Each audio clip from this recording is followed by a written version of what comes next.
verse 17, he thought to himself, notice this. Okay, there's in 3 verses, there's 6 I's and 4 my. Okay, what shall I do? For I have nowhere to store my crops. Okay, and he said, I will do this. I will turn down my barns and build larger ones, and there I will store all my grain and my goods. And I will say to my soul, soul, you have ample goods laid up for many years. Relax, eat, drink, and be merry. He was set for life. He really was. He has a lot of extra. He was. Okay, that's why he could say, I can just eat, drink, be merry, and tomorrow I die. And, you might ask the question, why not? Why doesn't he not sell what he has? I mean, he does a lot. Why build bigger barns? Why not sell all this stuff? Well, if you're a businessman here today, he's actually shrewd and smart. Okay, why? Because the law of supply and demand. If I flood the market, then prices will go down. Okay? And so if I restrict supply, then prices go up, and I'm king of the marketplace. And so he's actually very shrewd. He controls the price now.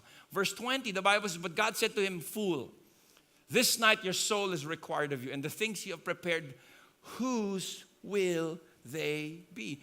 Now, if you're in the crowd, and probably the crowd was confused, wait. He's actually very smart. He's a good businessman. He's very shrewd.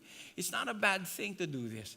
Yes, but again, going beyond what is on the surface, Jesus speaks to his soul and what's right in there. Okay? The man in this parable ran out of time before he ran out of money. The man in the parable ran out of time before he ran out of money. And you know what? Most of us here will run out of time first before we run out of money. Okay? I know, many of us have said we save, we set aside investments and portfolios and retirement fund, and we want to and that's a good thing. Okay? And there's no way for us to determine when that clock will stop ticking, at least for us.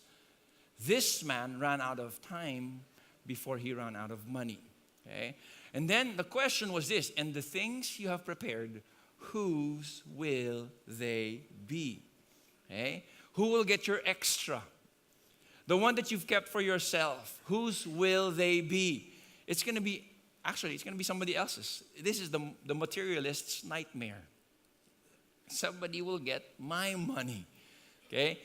This guy was giving not because he was generous, but because he was going to be dead. And, unfortunately, people sometimes end up giving not because they are generous, but because they left what they have accumulated through the years. Okay? You see, our present perspective makes a difference in the way we live life today. What do we look for? What are we looking towards? What are we looking forward to? Our future perspective impacts our present conduct. What we see about tomorrow and how we live life, because this life isn't all that there is. That the now is determined by how we look at the future, what we see about the future.